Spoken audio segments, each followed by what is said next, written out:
Doctor साहब से operation कराने के बाद 15 दिन बाद चलने लग गया। घुटनों की प्रॉब्लम की वजह से डेथ हो गई। हमारे उसी में कॉम्प्लेक्स में एक सोनी साहब रहते थे। तो बच्चे तो आजकल के पहले से पिताजी पैदा होते हैं, बच्चे पैदा होते ही नहीं है। वो क्या सेवा करेगी? ये तो घुटने की है, हार्ट की होगी तो करवानी पड़ेगी ना। नमस्ते, मैं doctor Ashish Singh, orthopaedic and joint replacement surgeon हूँ। धर्मनारायण जी अपने घुटने की समस्या को लेके मेरे से मुलाकात हुई थी। सर काफ़ी समय से एक घुटने की तकलीफ से परेशान थे।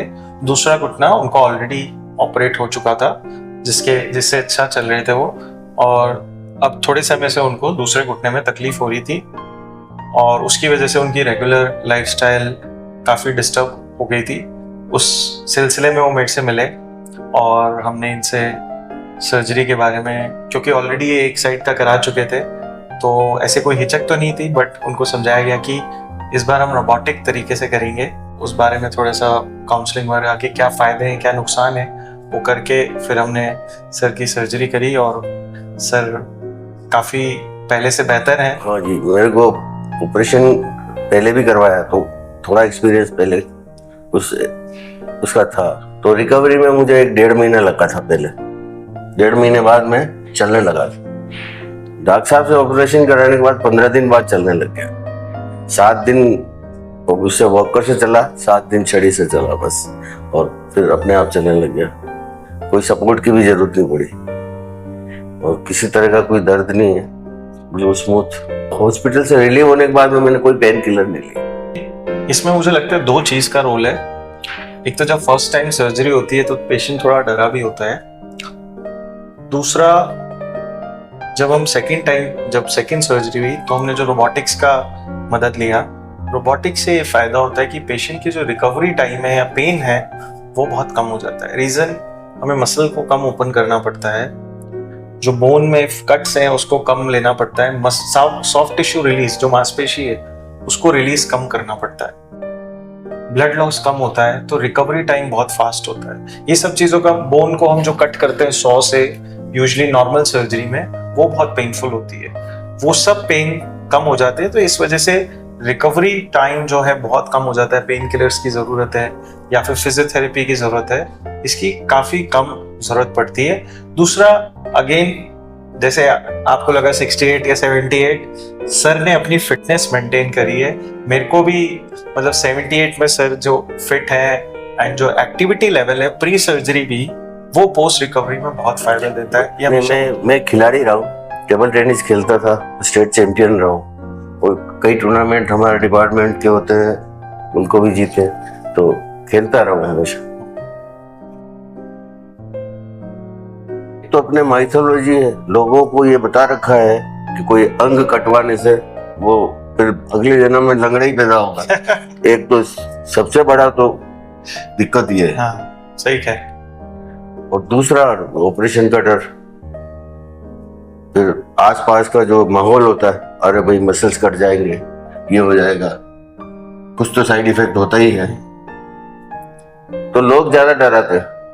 लोग ज्यादा डॉक्टर से या आपके दूसरों अनुभव से, अड़ोसी या मिलने वाले जिनसे आप एडवाइस लेते हैं वो ज्यादा डराते हैं कि नहीं करवाना। डर का कोई सवाल ही नहीं। ये तो घुटने की है, हार्ट की होगी तो करवानी पड़ेगी ना, कि मरेगा आदमी। तो ठीक है, वो देखता है लंगड़ा ही चलूंगा, कोई बात नहीं करानी, हार्ट की तो करानी पड़ेगी ना। तो वैसी सर्जरी ये भी है, ऐसा बाद में कुछ तकलीफ नहीं है करवाने के बाद। आपका वही एक्सपीरियंस जो है सर्जरी का, रिकवरी का, जिसको लोग बोलते हैं बहुत समय तक बेड पे रहना पड़ता है, 6 महीने लगे, ऐसा कुछ नहीं। मेरे तो फिजियो भी नहीं, डॉक्टर साहब ने जो एक्सरसाइज बताई वही करता रहा, कोई एक भी दिन फिजियो नहीं आया। जो डर होता है पेशेंट्स का कि रेस्ट करना पड़ेगा या बहुत लंबी फिजियोथेरेपी, और डॉक्टर साहब ने खुद ने भी कहा कि कोई जरूरत नहीं है, आप खुद कर सकते हो तो कोई जरूरत नहीं, क्योंकि ये बहुत एक्टिव थे ऑलरेडी। वही फिजियोथेरेपी की यूजुअली उनको हम सजेस्ट करते हैं जो हमें पता है खुद से एक्सरसाइज करेंगे ही नहीं, तो उन लोगों के लिए फिर हमें किसी को भेजना पड़ता है या मदद की जरूरत होती है। इतने एक्टिव पेशेंट्स को तो हम जरा सा बताते हैं वो खुद ही करने लग जाते हैं। बेसिकली नी रिप्लेसमेंट सर्जरी इतने सालों से होती आ रही है, एंड ऐसा नहीं है कि knee replacement surgery without technology अच्छी नहीं, अच्छी चीज है, पर टेक्नोलॉजी ने इसे और सुगम बना दिया है।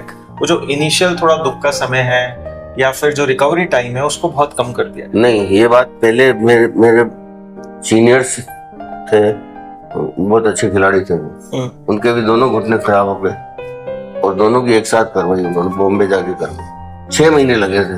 ये है 20 साल 15 साल पहले। हाँ सही है।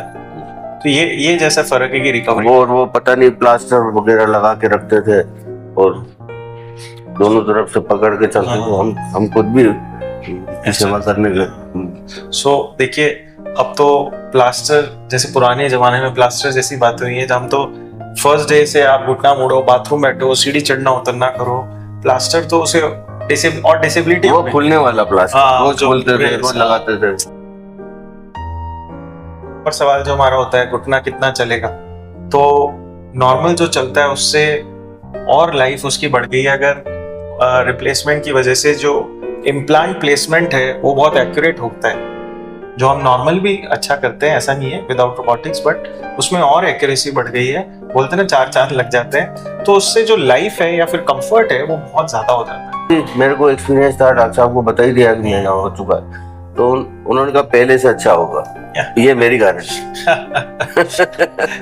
ये तो देखिए, अब इतने टाइम का एक्सपीरियंस हो गया है कि मुझे पता है कि विद दिस टेक्नोलॉजीज, और मेरे को भी कॉन्फिडेंस था क्योंकि सर ऑलरेडी करा चुके थे, सर वाज एक्सपीरियंस कि ये उस सारा जो एक डर है उसके थ्रू गुजर चुके हैं। तो एक मेंटली पेशेंट रेडी होता है। साथ में मुझे पता था with the technology and with the team and techniques we use, वो जो एक्सपीरियंस है उसको हम और कंफर्टेबल बना देंगे और इनकी रिकवरी फास्ट कर देंगे। देखा है, भुगत भी रहोगे आराम से। डॉक्टर साहब को मैंने कब 2.5 महीने पहले मेरा वीडियो भेजा चलने का सर जी के कुछ दिन बाद ही। जो मेरे पड़ोस में रह रहे हैं वो मेरे से भी बड़े हैं, वो शायद 82 के फारूक साहब। उनको मैं रोज कह रहा हूँ कि मत डरो, कुछ नहीं होगा, बल्कि आप ये जो चल रहे हो और खराब कर रहे हो आप। मैं हमेशा बोलता हूँ इस एज में इंडिपेंडेंट या फ्री होना बहुत जरूरी है, क्योंकि आजकल की लाइफ में आपके जो बच्चे हैं वो सब वर्किंग है, कहीं काम कर रहे हैं, आप हर एक चीज के लिए उन पर डिपेंडेंट नहीं हो सकते हो। तो यही एज में आपको अगर तकलीफ हो रही है, आप किसी पर डिपेंडेंट हो रहे हो, तो ये गलत है। और कई बार पेशेंट गिर जाते हैं इन चीजों में, उस दर्द की वजह से, टेढ़ापन की वजह से, फिर आप और डिपेंडेंट हो जाते हो। इस एज में डेथ हो गई। हाँ, ये देखिए, तो कई लोगों को हेड की प्रॉब्लम की वजह से डेथ हो गई। हमारे उसी में कॉम्प्लेक्स में एक सोनी साहब रहते थे, वो 2-3 बार गिर गए, आखिरी बार जब गिरे तो उनके हेड इंजरी आई। तो ये और रोज समझाते थे उनको कि ये करवा लो आप, इसकी वजह से क्यों परेशान, नहीं करवाई उन्होंने। देखिए, तो ये कितनी बड़ी बात है। और मान लीजिए स्पाइन इंजरीज आते हैं मेरे पास, spine injury, hip fracture, wrist fracture, head injury बताया इन्होंने, कई बार पैरालिसिस हो जाता है, फिर आप कैसे करो? तो इन चीजों को मुझे यही लगता है एक समय के बाद जब आपके फॉल्स हो रहे हैं, आपका कॉन्फिडेंस कम हो गया, तो ये कराना चाहिए, इससे नहीं डरना चाहिए। बिल्कुल नहीं चल सकता आदमी, अगर घुटना टकरा रहा है तो 10 कदम भी नहीं चल पाएगा, कैसे करेगा अपने काम? और बच्चे तो आजकल के पहले से पिताजी पैदा होते हैं, बच्चे पैदा होते ही नहीं आजकल। वो क्या सेवा करेगी?